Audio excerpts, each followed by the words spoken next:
The year was 2347, and humanity had finally reached the stars. For 300 years, they had looked up at the night sky and wondered if they were alone in the universe, and now they had their answer as the first human exploration vessel called the Endeavour made contact with an alien transmission near the edge of the solar system. Captain Daniel Harris stood on the bridge of his ship with his heart beating fast in his chest as the message decoded itself on the main screen and revealed symbols and patterns that no human had ever seen before. He was 42 years old with gray hair at his temples and lines on his face that told the story of 20 years in space, but nothing in his long career had prepared him for this moment.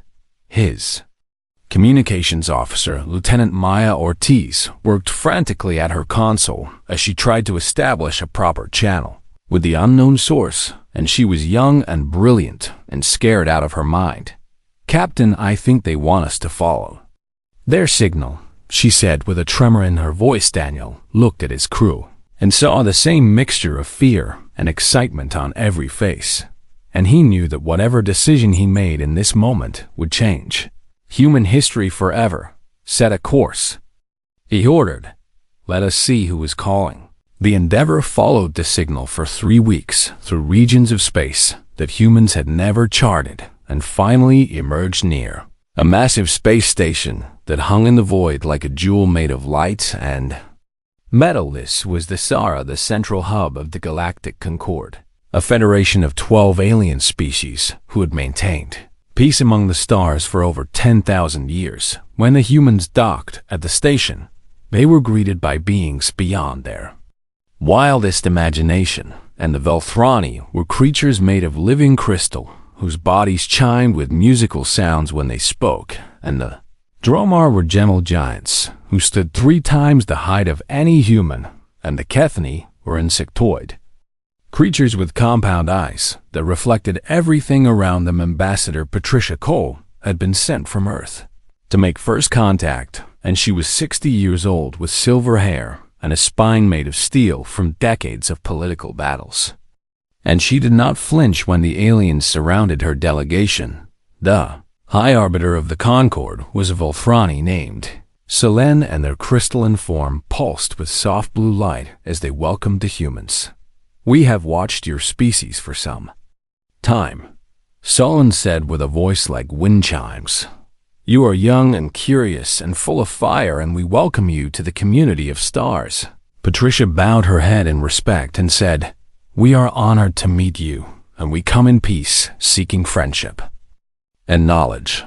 The aliens looked at each other in a way that Patricia could not quite understand, and there was something in their expressions that made her uneasy, and she would later learn that it was pity. For the next several days, the humans were given tours of the station and introduced to representatives of all 12 species, and they learned about the history of the Concord and the wars that had been fought and the peace that had been maintained for millennia. But Patricia noticed that whenever she asked about the future, the aliens grew quiet and changed the subject, and she knew that something was wrong. On the 7th day, Selene requested a private meeting with the human delegation, and the High Arbiter's chambers were filled with soft light and the sound of distant music, and Patricia sat across from the crystalline being with Daniel at her side.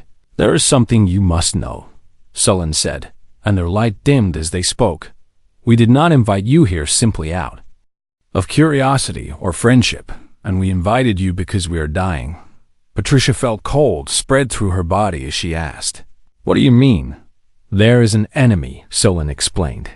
"They are called the Hollow, and they are older than any civilization in this galaxy, and for 10,000 years they have slumbered in the dark spaces between galaxies. But now they have awakened, and they are coming." Daniel leaned forward and asked, "Who are these Hollow, and what do they want?"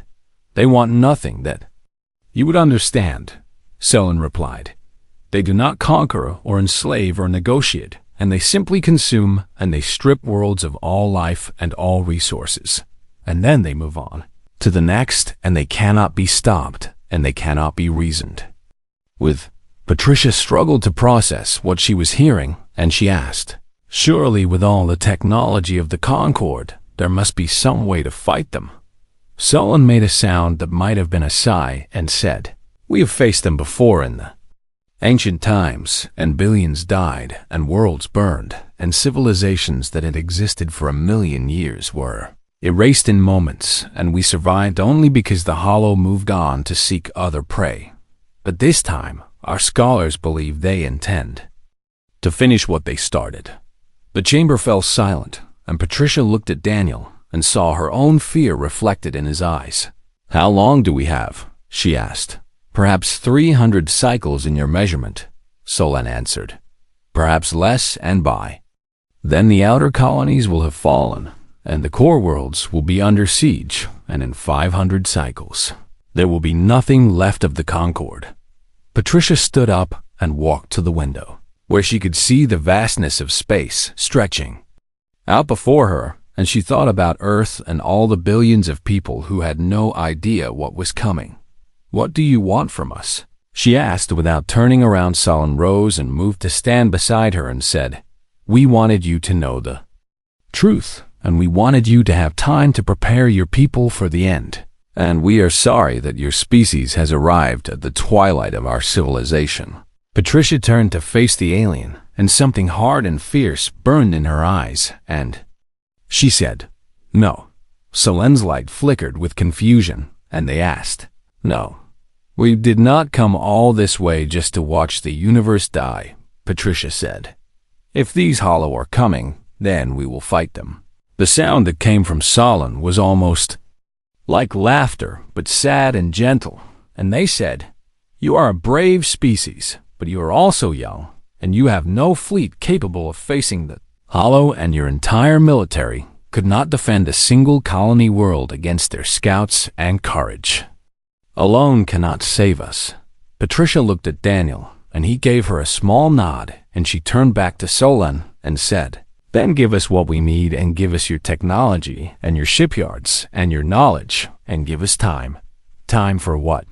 Solon asked. Patricia straightened her spine and said, "Time to build something worth fighting for, and time to show this galaxy that humanity does not go quietly into the dark." The High Arbiter studied the human woman for a long moment, and then their light began to pulse with something new, and perhaps it was hope. "Very well," Solon said. "We will give you what you ask, and may your fire burn bright enough to light the way." And so began humanity's race against extinction. The news spread across Earth like wildfire. Within days of the delegation's return, every person on the planet knew that aliens existed and that an ancient enemy was coming to destroy everything. And at first there was panic and chaos as people struggled to accept the truth. But then something remarkable happened. President Lavra Martinez addressed the world from the steps of the United Nations building in New York, and she was 63 years old, with gray hair and tired eyes, but her voice rang out strong and clear. "We have been given a choice," she said to the billions watching. "We can spend our remaining years in fear and despair waiting for the end to come, or we can stand up and fight for our survival. And I know which choice I will make." She raised her hand and pointed to the sky and said, "Up there among the stars there are civilizations that have existed for thousands of years, and they have told us that we cannot win, and they have told us that the enemy is too strong, and too ancient, and too powerful to defeat."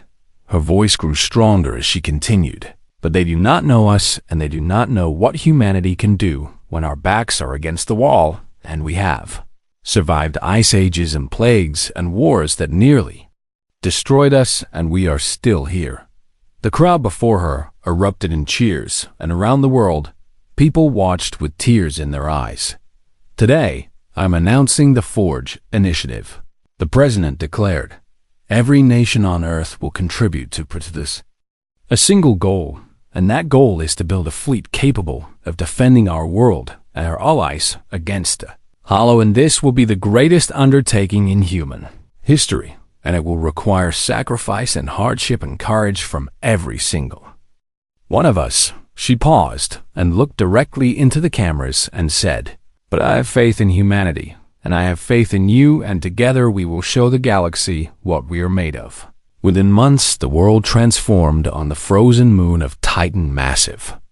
Shipyards rose from the ice as workers from every nation labored side by side to build warships, using technology shared by the Concorde, and the work was dangerous and exhausting, and many died in accidents and from the harsh conditions. Among the workers was a young engineer named Christopher Blake who had left his home in Ohio to join the effort, and he was 25 years old, with calloused hands and dark circles under his eyes from months of 20-hour shifts.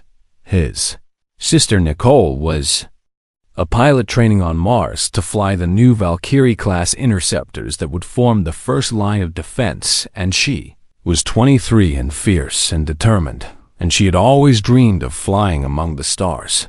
They spoke whenever they could, through video calls that crossed millions of miles of empty space. "How is it going up there?" Nicole asked during one of their conversations. Christopher wiped grease from his face and said, "Hard, and we lost 2 people yesterday when a support beam collapsed, and sometimes I wonder if we can really do this." Nicole's face softened and she said, "We can and we have to, because if we do not, then everything we love is gone." He nodded and said, "I know, and I am not giving up, and I just wish we had more time." "We will make the time we need," Nicole replied. "That is what humans do." On Earth, the factories ran day and night producing materials and components that were shipped to the orbital construction yards, and schools taught new courses in engineering and physics and medicine as the next generation prepared to join the fight. The Concorde watched in amazement. High Arbiter Solon traveled to Earth to observe the preparations, and what they saw defied everything they thought they knew about young species. "They are building faster than we predicted," Solon reported to the Council. "In 5 of their years, they will have a fleet of nearly 3,000 warships." One of the Dromar representatives being called Vast, who remembers, shook their massive head and said, "It is still not enough, and the Hollow destroyed fleets 10 times that size in the ancient war." "Perhaps," Solon admitted, "but there is something in these humans that I have not seen before, and they do not accept." The impossible Ambassador Patricia Cole had remained on the Sara to coordinate with the Concorde, and she spent her days in endless meetings trying to convince the other species to help with the preparations. Most refused. The Kethani said that they needed to preserve their dwindling numbers, and the Velthrani said that they had not built weapons in 8,000 years, and the Dromar said that they had sworn off violence after the ancient war. "You do not understand," Patricia argued. "If we do not stand together now, then we will all fall separately." But the aliens had lived for thousands of years with the knowledge that the Hollow would someday return, and they had made peace with the idea of extinction, and they could not understand the human refusal to accept defeat. Only the Dromar showed any sympathy, and Vast, who remembers, met with Patricia privately to explain, "My people remember the first war," they said. "We remember the horror and the death and the worlds that burned, and we swore that we would never wage war again, because we believed that violence only leads to more violence." Patricia said, "I understand that, but sometimes you have to fight to protect what you love." The massive alien was quiet for a moment, and then said, "Perhaps you are right, and perhaps we forgot that there are things worth fighting for, and I will speak to my people." Back on Earth, President Martinez worked tirelessly to keep the world united, and there were conflicts and disagreements as old rivalries threatened to tear the effort apart, but she held firm. "We do not have time for your petty disputes," she told the leaders of warring nations. "If you cannot put aside your differences for the sake of humanity, then you will have to answer to history." Her health was failing from the stress, but she refused to step down, and she said, "I will rest when the fleet is finished, and not before." 5 years passed faster than anyone expected on the day the first human warship launched. From the Titan shipyards, Christopher Blake stood among the crowd of workers and watched it rise into the black sky and tears ran down his face. The ship was called the Constellation, and it was the largest vessel ever built by human hands, and it gleamed in the light of distant Saturn like a promise. We did it. Someone beside him whispered. Christopher shook his head and said, "No, and this is just the beginning." He looked up at the stars where his sister was waiting and where the enemy was coming, and he knew that the real test was still ahead on Mars. Nicole Blake climbed into the cockpit of her Valkyrie interceptor and ran through the pre-flight checks, and in 3 days, she would join the fleet heading for the front lines. She thought about her brother and her parents back on Earth and all the people who were counting on her generation to save them. "No pressure," she muttered to herself. And then she smiled, because that was exactly the kind of thing Christopher would say. The fleet assembled in orbit around Earth as 3,000 warships of every size gathered for the journey to the Kessler system, where they would make their stand. President Martinez watched from her office window as the ships began to move, and she knew that she might never see most of them again. "Godspeed," she whispered, "and come home safe." The human fleet arrived at the Kessler system 3 weeks before the Hollow were expected to reach the front lines. Admiral Kevin Price stood on the bridge of the Constellation and surveyed the battlefield through the main view screen, and he was 55 years old, with a face like weathered stone and eyes that had seen too many good people die. Had spent his entire career preparing for war, but nothing in his experience had prepared him for this. "Status report," he ordered his executive. Officer Commander Lisa Chun replied. "All ships are in position, Admiral, and the defensive line is holding formation, and long-range sensors show no enemy activity yet." Kevin nodded and walked to the tactical display where a holographic map showed the positions of all 3,000 human warships, and they were spread across a region of space nearly 1,000,000 kilometers wide. "It is not enough," he said quietly. Lisa moved to stand beside him and asked, "Sir?" 3,000 ships, he said, "against an enemy that has destroyed fleets of 30,000, and we both know how this is going to end." Lisa was quiet for a moment, and then she said, "Maybe so, Admiral, but we are not here to win, and we are here to fight and to show the galaxy that humanity does not run." Kevin looked at her and saw the determination in her eyes, and he felt something stir in his chest, and it might have been pride. "You are right, Commander," he said. "Let us make sure they never forget us on the other side of the system." Nicole Blake sat in the cockpit of her Valkyrie interceptor and ran through her pre-battle checklist for the 100th time, and her hands were steady, but her heart was racing. Her squadron leader, Captain Tony Russo, came over the comm and said, "Listen up, wolves, and I know you are all scared, and I am scared too, but fear is good, because fear keeps you sharp." Nicole listened as her commander continued. "When the Hollow come, they are going to try to overwhelm us with numbers, and our job is to hit them fast and hit them hard and make them pay for every inch of space they take." A pilot named David Martinez from California asked, "Captain, what if we cannot stop them?" Tony was quiet for a moment and then said, "Then we die trying. David, and there are worse things than dying for something that matters." Nicole thought about her brother working in the shipyards on Titan and her parents watching the news back on Earth, and she knew that she would do whatever it took to give them more time. The waiting was the worst part. For 3 days the fleet sat in silence, as every sensor scanned the darkness for signs of the approaching enemy, and everyone knew they were coming, but the not knowing when was almost unbearable. Admiral Price spent those days walking through his ship and talking to the crew, and he learned their names and their stories and their hopes and fears. A young engineer named Sarah told him about her daughter back on Earth, and she said, "She is only 5, Admiral, and I just want her to grow up in a world without fear." Kevin put his hand on her shoulder and said, "That is why we are here." On the morning of the 4th day, the sensors finally detected the Hollow. They came as a wall of darkness stretching across the stars, and their ships did not reflect light but absorbed it. and they moved like a living shadow spreading across the void. Kevin watched them approach on the main view screen, and he felt cold terror grip his heart, but he did not let it show. All hands. "This is the Admiral," he said over the fleet-wide channel.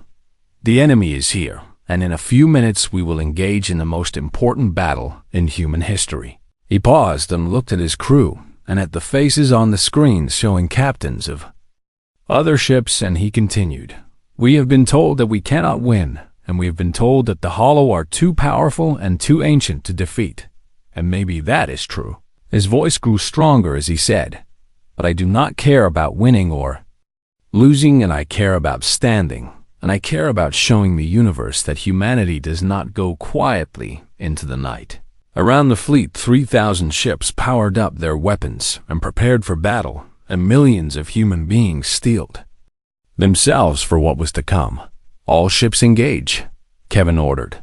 The first wave of hollow ships crashed against the human line, like a tsunami hitting a seawall, and the space between the fleets erupted in fire, and Lightning Blake dove into the Vamay, hitting a seawall, and the space between the fleets erupted in fire, and Lightning Blake dove into the fire, and Lightning Blake dove into the Famish chaos with her squadron, and her fingers danced across the controls as she targeted one enemy ship after another, and the hollow vessels were strange and terrible to look upon, with hulls that seemed to shift and flow like liquid shadow. "Break formation and engage at will," Tony ordered. "Make every shot count." Nicole fired her weapons in continuous streams and watched as one hollow ship exploded into fragments of darkness, and then another, and then another. But for every one, she destroyed 2 more.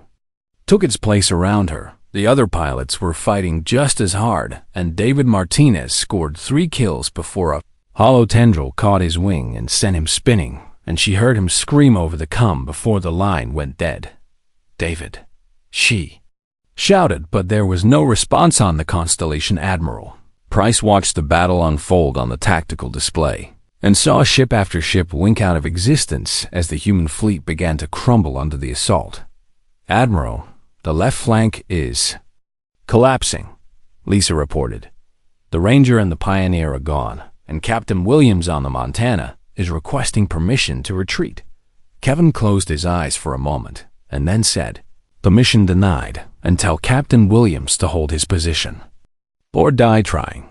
Captain Samuel Williams was 40 years old, with a wife and 3 children back in Kansas, and he received the order with a grim nod. "You heard the Admiral," he told his crew.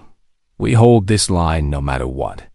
The Montana lasted another 7 minutes under the hollow assault, and in those 7 minutes it destroyed 4 enemy ships and allowed 2 transport vessels carrying civilian refugees to escape. Samuel's last transmission was 2 words: "Tell them." He did not get to finish. Battle raged for hours as the human fleet fought with everything they had, and ships fell by the hundreds. But still, they did not retreat, and still, they did not break. Nicole lost track of how many times she nearly died as she wove through the hollow formation with her weapons blazing, and her squadron was down to half strength, but they kept fighting. "Captain Russo is hit," someone shouted over the comm. Nicole turned her ship in time to see Tony's interceptor spiral into a hollow cruiser and explode, and she screamed his name, but there was no time to mourn. "Wolves, this is Blake," she said, taking command. "Form up on me, and we are not done yet." On the Constellation, Kevin watched the casualty reports scroll across his screen, and each number represented a ship, and each ship represented hundreds of lives, and the weight of it was almost too much to bear. But then something strange happened. The hollow advance began to slow. At first Kevin thought it was a mistake or a sensor glitch, but as the minutes passed, it became clear that the enemy was actually pulling back, and the wall of darkness that had seemed unstoppable was hesitating. "Admiral," Lisa said with wonder in her voice. "They are stopping." Kevin stared at the display and could not believe what he was seeing, and in all the histories of the Hollow, they had never stopped an advance until everything in their path was consumed. Why, he asked. No one had an answer, but as dawn broke over the distant stars, the Hollow fleet withdrew and left the battlefield littered with the wreckage of human ships. They had not won, but they had survived, and for the first time in 10,000 years, the Hollow had learned what it felt like to hesitate. The aftermath of the battle was devastating. Of the 3,000 ships that had formed the human defensive line, barely 800 remained, and nearly 2 million people had died in 18 hours of fighting, and the Kessler system was littered with wreckage and bodies floating in the cold darkness of Space Admiral Kevin Price stood on the bridge of the Constellation and watched the rescue operations through eyes that burned with exhaustion, and Brief Commander Lisa Chun approached him with a datapad and said, "Admiral, we have finished counting the survivors, and the numbers are not good." Kevin took the datapad and read the figures, and each one felt like a knife in his heart. "So many," he whispered. "Yes, sir," Lisa replied.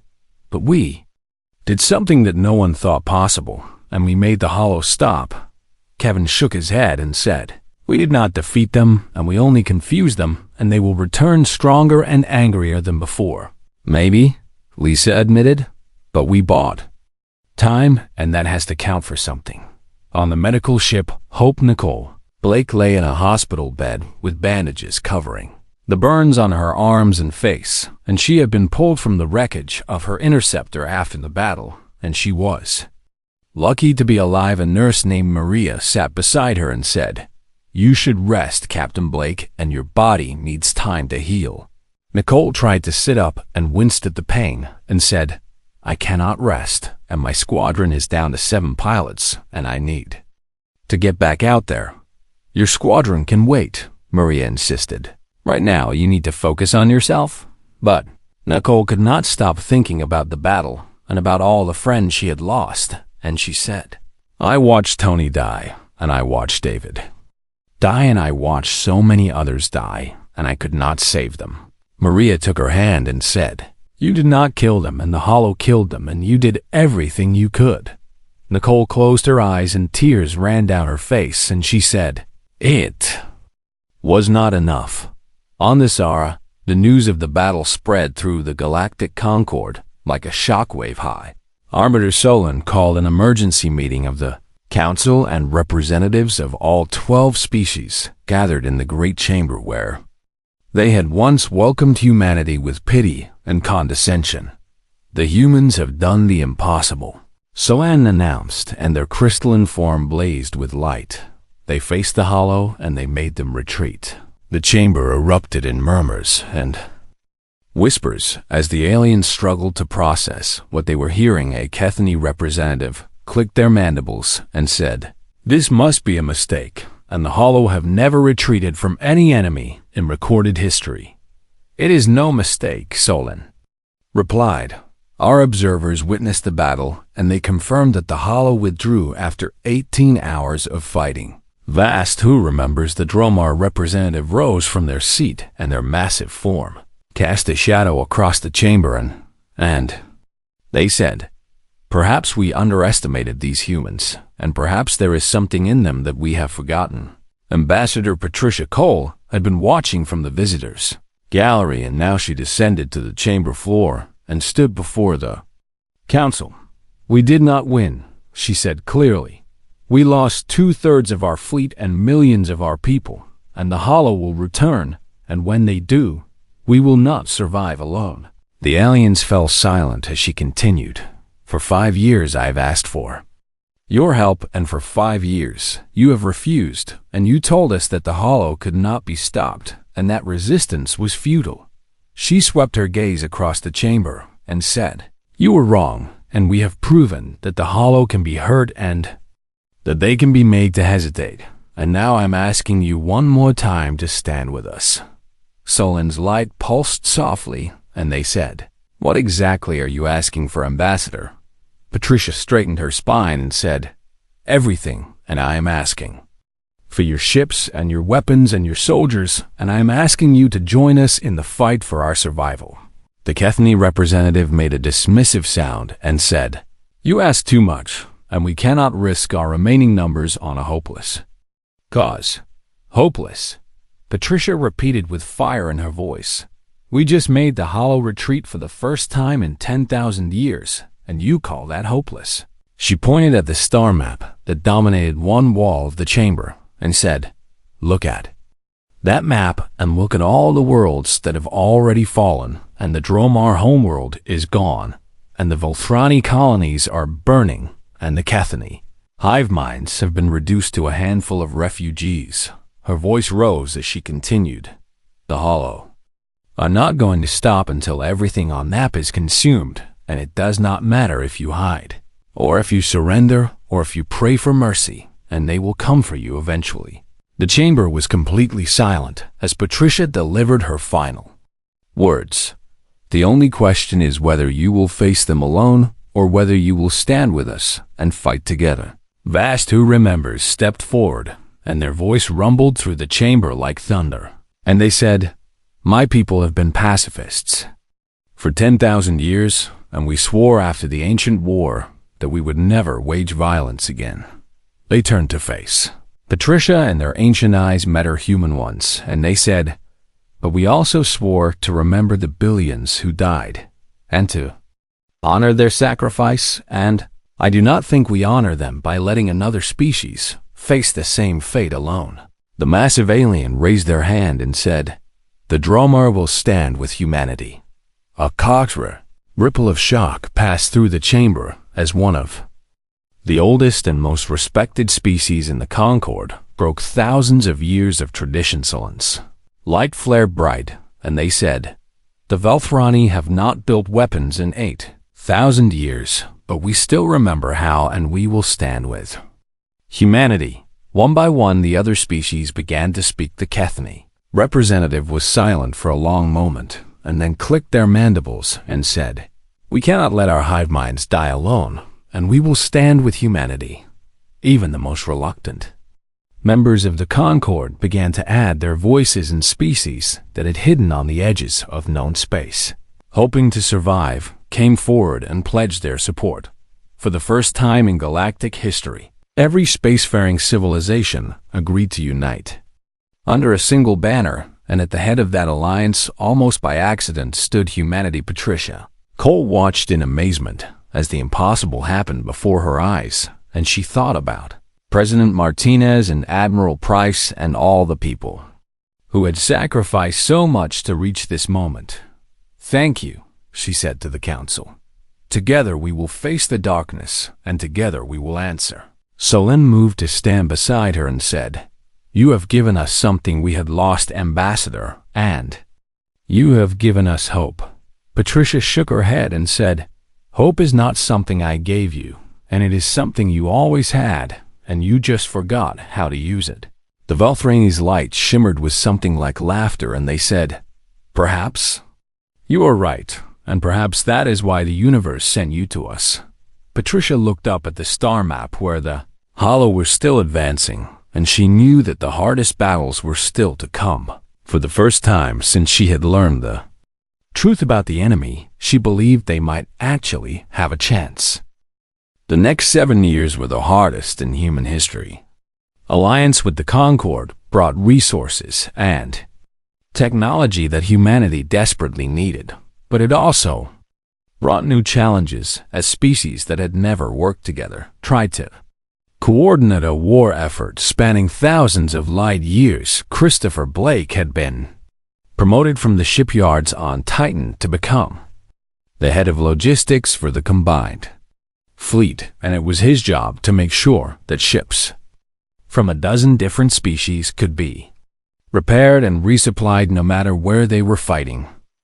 He was 32 years old now, with streaks of gray in his hair that had not been there before the war, and he spent his days solving impossible problems and his nights worrying about his sister on the front lines. Nicole had recovered from her injuries at Kessler and returned to active duty as soon as she could walk, and she had been promoted to commander of her own squadron and then to captain of a small cruiser called the Defiance. They still talked whenever they could, but the conversations were shorter now and filled with silences.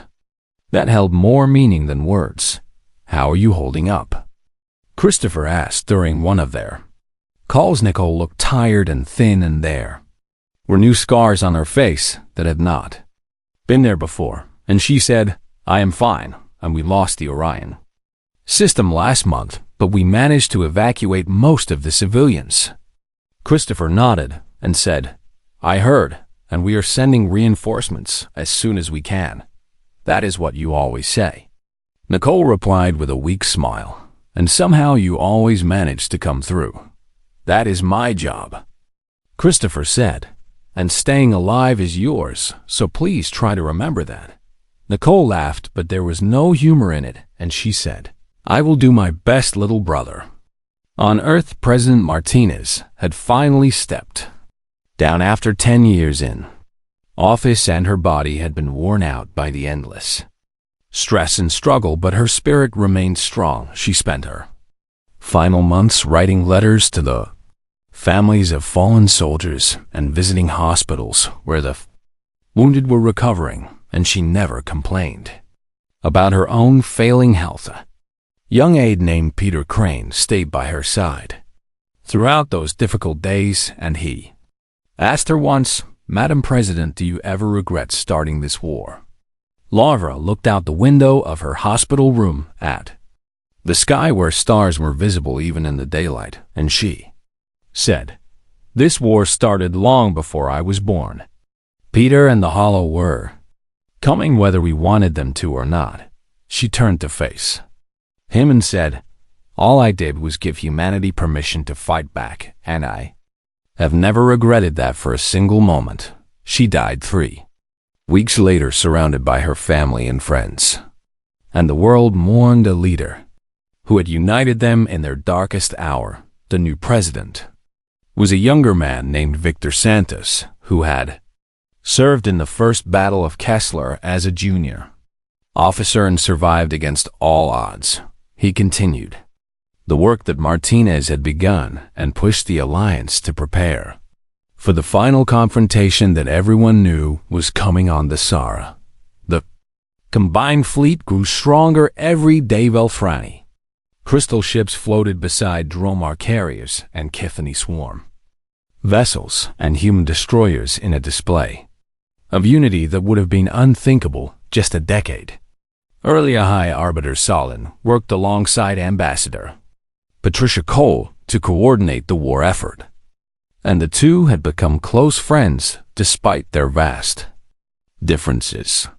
"I never thought I would see this," Solon admitted one evening as they watched a joint training exercise from the observation deck. Species that have been rivals for millennia fighting side by side. Patricia smiled and said, "Humans have a saying that nothing brings people together like a common enemy." Solen's light flickered with amusement, and they said, "Your species has many wise sayings, but this one seems particularly relevant." The Hollow had not been idle during the years of preparation. Their forces had continued to advance, consuming world after world, and the refugees who escaped told stories of horrors that defied imagination, and entire populations devoured and planets stripped of every resource until nothing remained but barren rock. But they had also changed their tactics.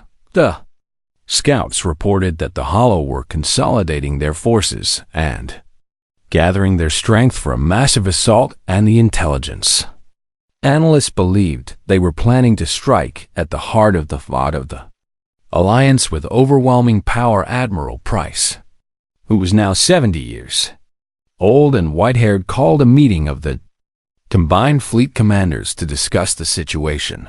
"They are coming for us," he said as he stood before the holographic display showing the enemy positions. "And this time they are not going to stop until one of us is destroyed." A Velthrani admiral named Crystalline Voice asked, "Do we know when they will attack?" "Our best estimate is within the next 6 months," Price replied. "They are massing their forces near the Kessler system where we fought them before. Nicole Blake was present at the meeting as one of the human fleet captains, and she said, "Then, we meet them at Kessler, and we finish what we started." The alien commanders looked at her with expressions ranging from respect to concern, and the Kethany commander clicked their mandibles and said, "Captain Blake, your courage is admirable, but we must consider the possibility that we cannot win this battle through force alone." Nicole met their compound eyes without flinching and said, "Then we find another way, and we adapt, and we overcome, and that is what humans do." Admiral Price nodded and said, "She is right, and we've spent 7 years preparing for this moment, and we have the largest fleet ever assembled in galactic history, and if we cannot stop the Hollow now, then we never will." He turned to face the gathered commanders and said, "This is not just a battle for survival, and this is a battle for the future of every species in this galaxy, and I do not intend to lose." The commanders began planning the defense of Kessler with a sense of purpose that bordered on desperation. Christopher Blake worked around the clock to ensure that every ship would have the supplies and ammunition they needed, and he pushed his teams to their limits, because he knew that this was the moment everything had been building toward. On the night before the fleet departed, he received a message from Nicole. "Hey, little brother," she said in the recording, "I know you are busy, but I wanted to say something in case I do not get another chance." She paused, and Christopher could see the emotion on her face as she continued, "I am proud of you, and I am proud of everything you have done, and no matter what happens tomorrow, you need to know that." Christopher played the message 3 times and then recorded his own reply. "Nicole," he said, "you are the bravest person I know, and I believe in you, and I believe in all of us, and when this is over, we are going to go home and see Mom and Dad, and everything is going to be okay." He sent the message and sat in the darkness of his quarters and hoped with all his heart that it was true. The fleet departed the next morning, and 50,000 ships from every species in the Concorde headed toward Kessler for the final battle. The Hollow retreat was not orderly or controlled. For the first time in their ancient existence, they fled in genuine terror, and their ships scattered in every direction as they raced toward the dark spaces between galaxies. The combined fleet pursued them without mercy, and Admiral Price ordered every ship capable of faster than light travel to chase the fleeing enemy and ensure they could never threaten the galaxy again. The Battle of Kessler was over, but the war continued for 3 more months. As Allied forces hunted down the remaining Hollow vessels, Christopher Blake received the news about his sister during the final days of the pursuit. He was in his office on the Sara, reviewing supply reports, when a young ensign knocked on his door. With a datapad in her hand and tears in her eyes, "Sure," she said quietly, "I am sorry, but we found the escape pods from the Defiance." Christopher felt the world tilt beneath him as he took the datapad and read the casualty list, and Nicole's name was not among the survivors. He sat down heavily in his chair and stared at the screen for a long time without moving. "She saved them," the ensign said. "Her sacrifice destroyed the Hollow command ship and broke their coordination, and that is why we won." Christopher nodded slowly and said, "I know, and she always said she would do whatever it took." He thought about all the conversations they had shared over the years and all the promises they had made to see each other again when the war was over. "She was the bravest person I ever knew," he whispered. Ensign left him alone with his grief, and Christopher sat in the darkness and wept for the sister he would never see again on Earth. The news of the victory spread like wildfire. People poured into the streets to celebrate, and strangers hugged each other and wept with joy and relief as they realized that the nightmare was finally over. President Santos addressed the world from the steps of the rebuilt United Nations building, and His voice cracked with emotion as he spoke. "We have won," he said. "The Hollow have been defeated, and the galaxy is safe." The crowd roared with approval, but Santos raised his hand for silence and continued. "But we must never forget the price we paid for this victory, and millions of our people gave their lives in this war, and we must honor their sacrifice by building a future worthy of their courage." He paused and looked up at the sky where the stars were visible even in the daylight and said, "Captain Nicole Blake was one of those heroes, and her final act destroyed the Hollow command structure and turned the tide of battle, and we owe our freedom to her and to all the others who gave everything." Around the world, people lowered their heads in a moment of silence as they remembered the fallen on the Sara, the Galactic Concorde.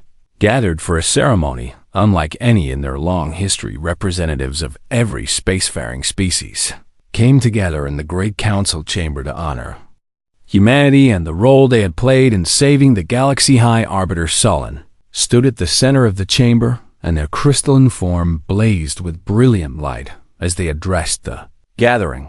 12 years ago, a young species came to us, seeking friendship and knowledge, Sullen said. They were small and inexperienced, and we looked upon them with pity. The Volthrani paused, and their light dimmed with something like shame as they continued. We told them that the Hollow could not be stopped, and that resistance was futile, and that they should prepare for extinction. Sullen turned to face the human delegation where Ambassador Patricia Cole stood with Christopher Blake and dozens of other survivors. "We were wrong," Sullen said, simply, "and we are grateful that humanity did not listen to our despair." Vast, who remembers, the Dromar representatives stepped forward, and their massive form cast a shadow across the chamber as they spoke. "My people have lived for millions of years," they said, "and we have seen civilizations rise and fall, and we thought we understood the nature of the universe." They lowered their great head toward the humans and said, "But you have taught us something new, and you have taught us that hope is not weakness, and that courage is not foolishness." One by one, the representatives of other species added their voices. The Cathany commander clicked their mandibles and said, "The hive minds will remember humanity forever, and you have earned a place in our collective memory that will never fade." Patricia Cole stepped forward to respond, and she was older now, with white hair and lines on her face that told the story of years of struggle.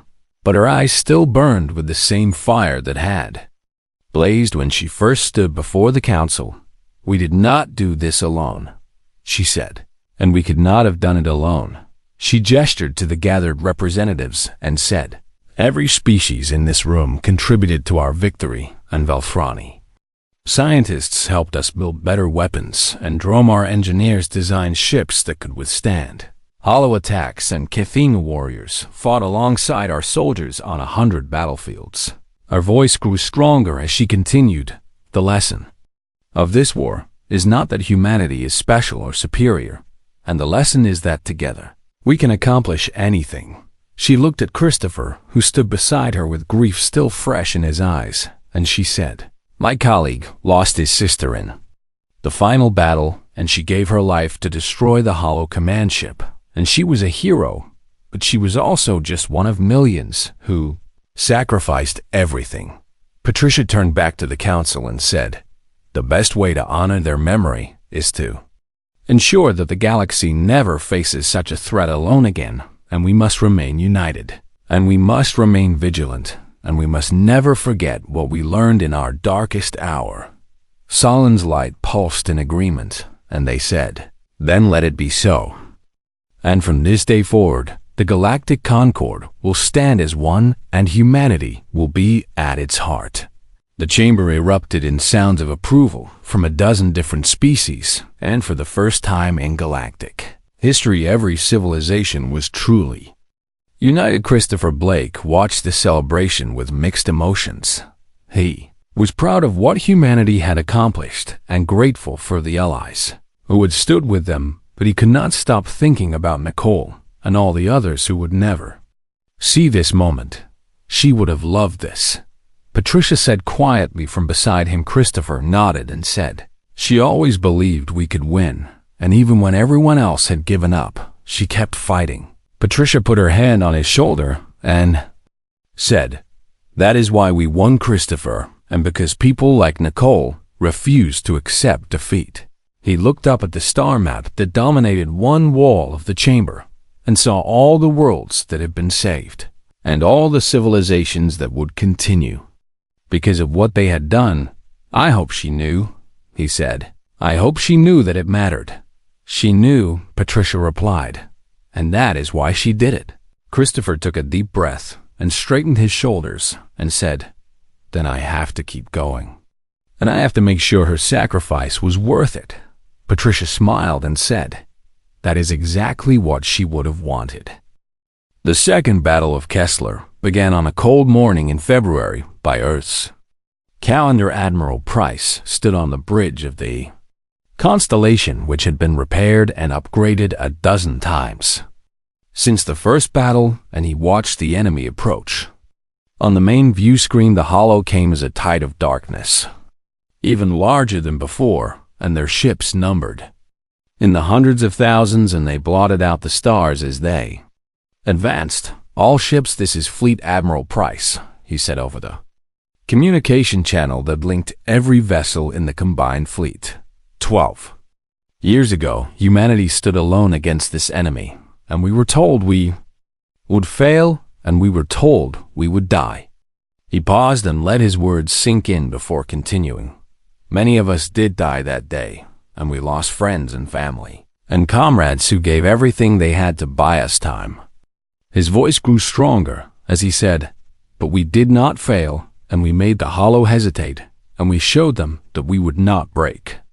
Around the fleet, 50,000 ships powered up their weapons and prepared for battle, and millions of beings from a dozen different species listened to the human admiral's words. "Today we do not stand alone," Price continued. "Today every species in the known galaxy stands with us, and today we will not just survive, and we will not just endure." He raised his hand and brought it down in a sharp gesture and said, "Today we will win." The fleets collided with a violence that defied description. Nicole Blake commanded the Defiance from the center of the human formation, and her crew fought with desperate courage. As wave after wave of hollow ships crashed against them, all weapons fire at will, she ordered, "And do not let them through." Her first officer, Lieutenant Marcus Webb, was a young man from Texas who had joined the fleet straight out of training, and he worked the tactical console with hands that did not shake despite the chaos around them. "Captain, we have enemy ships breaking through on the port side," he reported. Nicole studied the display and made a decision in an instant and said, "Helm, bring us about, and we are going to plug that gap ourselves." The Defiance turned toward the breach, and her weapons blazed as she cut through the hollow formation. And for a few precious minutes, she held the line alone until reinforcements could arrive on the other side of the battlefield. Velthrani crystal ships sang with deadly harmonics that shattered enemy vessels, and Dromar carriers launched wave after wave of fighters, and Kethany swarm vessels moved in coordinated patterns that seemed almost like a dance. The hollow fought back with terrible fury, and their weapons tore through shields and armor as if they were paper, and ships fell by the hundreds on both sides. Admiral Price watched the casualty reports scroll across his screen, and each number represented a life cut short, but he forced himself to focus on the bigger picture. "The enemy center is weakening," Commander Lisa Chun reported.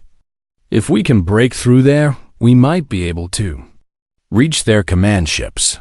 Price nodded and said, "Signal all reserve forces to concentrate on the center, and we are going to punch a hole through their line." The reserve fleet surged forward, and among them was a squadron of human interceptors led by a young pilot named Angela Torres, who had been born after the first battle of Kessler. She was 22 years old with dark hair and fierce eyes, and she had spent her entire life preparing for this moment. Stay tight and follow me, she ordered her wingman. And remember what they taught us and make every shot count. The interceptors dove into the hollow formation, with their weapons firing, and Angela felt a strange calm settle over her as she danced through the chaos. This is what I was born to do, she thought. Around her, the other pilots fought with equal courage, and one by one they fell, but they kept pushing forward until they had opened a gap. In the enemy center, the hole is open, Angela reported to the fleet. Send everything you have. Admiral Price did not hesitate, and he said, all capital ships advance through the breach and target the enemy command vessels. The combined fleet poured through the gap that Angela and her squadron had created, and for the first time, the Hollow found themselves on the defensive. Nicole Blake pushed the Defiance forward with the rest of the human ships, and she could see the massive Hollow command vessels ahead of them, and they were unlike anything she had ever seen before. The command ships were enormous structures of living darkness that pulsed with an alien energy, and they coordinated the entire Hollow fleet like a brain controlling a body. If we can destroy those ships, we can break their coordination, she said to her crew, and then we might actually have a chance. Lieutenant Webb looked at the tactical display and said, Captain, the approach is heavily defended, and we would have to get past at least 100 enemy ships to reach them. Nicole smiled grimly and said, then we better get started. She opened a channel to the other ship captains in her task force and said, this is Blake, and I am going in after the command ships, and anyone who wants to join me is welcome. 12 ships responded, and together they formed a spearhead that drove toward the heart of the Hollow formation. The fighting was brutal, and ships fell on both sides, but Nicole never wavered, and she kept pushing forward no matter how many enemies stood in her way. We are almost there, Webb reported, just a few more kilometers. But then a Hollow dreadnought appeared directly in their path, and its weapons charged with deadly intent. Evasive maneuvers, Nicole ordered, but she knew they could not dodge in time. Dreadnought fired, and the blast hit the Defiance dead center, and the ship shuddered as alarms screamed and consoles exploded. Hull breach on decks 3 through 7, Webb reported. Weapons are offline and engines are failing. Nicole looked around at her damaged bridge and at the crew who had followed her into hell, and she knew what she had to do. All hands abandon ship, she ordered. Get to the escape pods now. Captain, what about you? Webb asked. Nicole shook her head and said, someone has to steer this wreck, and I'm not leaving until everyone else is safe. The crew evacuated as quickly as they could, and Nicole stayed at the helm and guided the crippled Defiance on a collision course with the Hollow command ship, Christopher, she whispered as the enemy vessel filled her view screen. I am sorry I could not come home. She pushed the throttle to maximum, and the Defiance accelerated toward her target. The explosion that followed was seen across the entire battlefield, and it destroyed not just the command ship, but dozens of smaller vessels that had been gathered around it. And in that moment, something broke in the Hollow consciousness. The enemy fleet faltered as if a vital connection had been severed, and ships that had been advancing with perfect coordination began to drift and waver. Admiral Price saw the opportunity and seized it immediately, and he said, all ships press the attack and do not let up. The combined fleet surged forward, and what had been a desperate defense became a relentless assault. The Hollow began to retreat. 10 years after the Second Battle of Kessler, the galaxy had transformed. The Scars of war were still visible in the abandoned systems and the memorial stations that marked the sites of great battles, but life had returned to the stars and civilization was flourishing once again. The Galactic Concord had kept its promise, and every species remained united under a single alliance with humanity at its center. Christopher Blake had become the director of the Reconstruction Initiative, and he spent his days overseeing the rebuilding of worlds that had been devastated by the Hollow. He was 50 years old now, with gray hair and a slight limp from an accident in the shipyards, and he carried the weight of loss on his shoulders, but he never stopped. Working on the anniversary of the final battle, he traveled to Earth for a special ceremony. The memorial was built in the mountains of Colorado, where the first human settlements had been established centuries ago, and it was a simple stone structure, carved with the names of everyone who had died in the war. Millions of names covered the walls, and Nicole Blake's was among them. Representatives from every species in the Concord had come to attend the dedication, and the crowd stretched across the valley like a sea of different shapes and colors and sizes. High Arbiter Solon stood beside the new human president, a young woman named Elena Reyes, who had been born during the first battle of Kessler. "We gather here to remember," Solon said, and their crystalline voice carried across the silent crowd. "We gather to honor those who gave their lives so that we might live." The Velthrani's light dimmed with sorrow as they continued.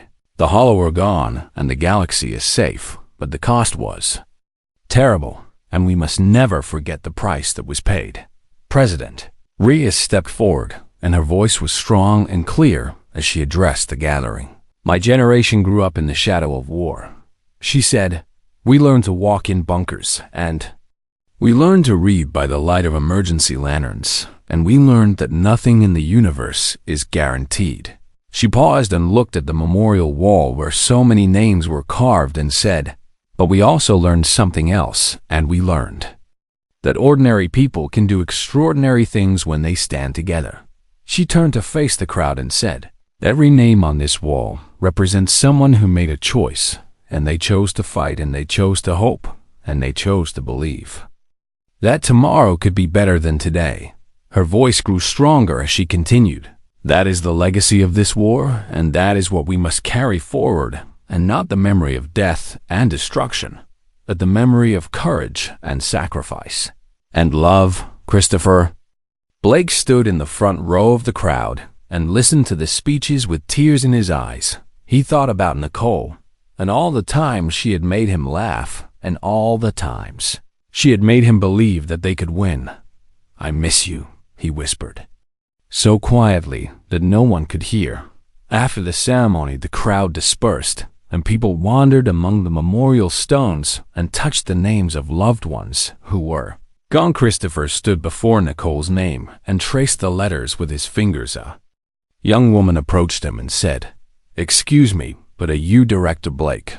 He turned and saw a pilot in a fleet uniform, and she had dark hair and fierce eyes, and something about her reminded him of Nicole. "I am," he said. The pilot saluted and said, "My name is Angela Torres, and I flew with Captain Blake in the final battle." Christopher's eyes widened, and he said, "You were there?" Angela nodded and said, "I was in the interceptor squadron that opened the breach in the Hollow lines, and your sister led the assault on the command ships." She paused, and her voice grew thick with emotion as she continued, "I wanted you to know that she saved my life, and she saved all of us, and I have never met anyone braver." Christopher shook her hand and said, "Thank you for telling me that." Angela looked at the memorial and said, "I named my daughter Nicole, and I hope she grows up to be half as brave as your sister." She saluted again and walked away, and Christopher watched her go with a feeling of peace settling in his chest. He stayed at the memorial until the sun began to set, and the sky turned orange and pink and purple. Ambassador Patricia Cole found him there, and she was old now and walked with a cane, but her eyes were still sharp, and her spirit was still fierce. "Beautiful evening," she said as she stood beside him. Christopher nodded and said, "She would have loved this."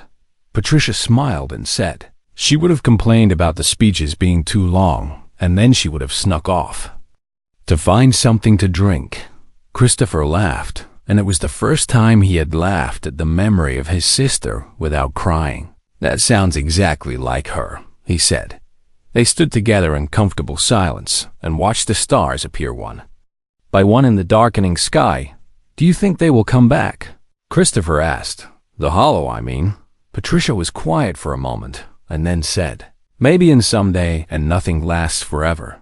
She turned to face him and said, but if they do come back, we will be ready, and we will face them together, just like before. Christopher looked at the memorial wall where millions of names were carved and said, I hope it never comes to that. So do I, Patricia replied, but hope is not the same as certainty, and that is why we have to stay vigilant and stay united and stay ready. She put her hand on his shoulder and said, that is what Nicole and all the others died for, and not just victory, but the chance for us to build something better. Christopher took a deep breath and straightened his shoulders and said, then we better get back to work. Patricia smiled and said, that is exactly what she would have said. They walked away from the memorial together, and behind them the names of the fallen glowed softly in the last light of the setting sun. The galaxy was at peace, and the future stretched out before them full of possibility and promise, and in their darkest hour, humanity had stood alone to answer. They had shown the universe that courage and hope and love were stronger than fear and despair. They had united a galaxy that had been divided for millennia. They had faced the darkness, and they had won. And they would never forget the ones who made it possible.